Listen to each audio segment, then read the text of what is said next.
Ma ei tea ühtegi teist betooniala inimest, kes oleks nii fanaatiliselt selle materjali kasutamise küljes, kui tema on.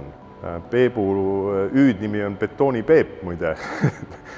Ilma Peebuta ma ei tegeleks betooniga, ma ei oleks üldse betooni juurde jõudnud.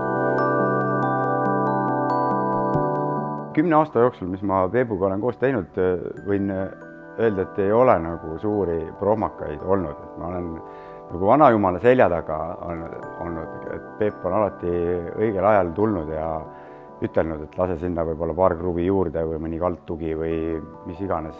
Koostöö algas siis, kui ta Merkos töötas ja kindlasti üks suur ja keeruline töö oli Kumu. Kumu ehitusprotsess, kus ta juhtis seda objekti nii-öelda isiklikult, olles kogu aeg objektil ja jälgides tööde protsessi ja vajadusel siis viis sisse vajalikke muudatusi ja parandusi.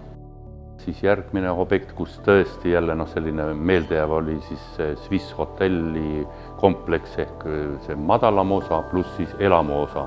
Selle ehitasime siis Peebuga koos. Nädalaplaan näeks meil ette suurusjärk niimoodi, et meil on täna kruvimise, koksimise päev.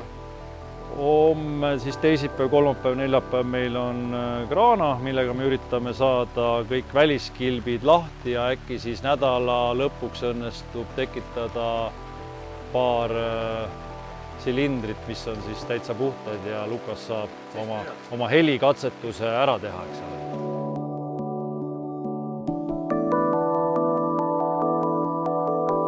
Ta eristub väga teistest tellijatest selle poolest, et ta oskab betoonist mõelda ja ette kujutada palju laiemalt, kui enamus selle ala inimesed seda suudavad teha.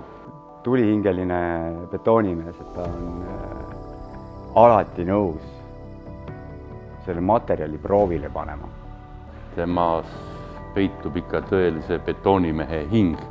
Tulemus peab olema see, mis teda siis nagu innustab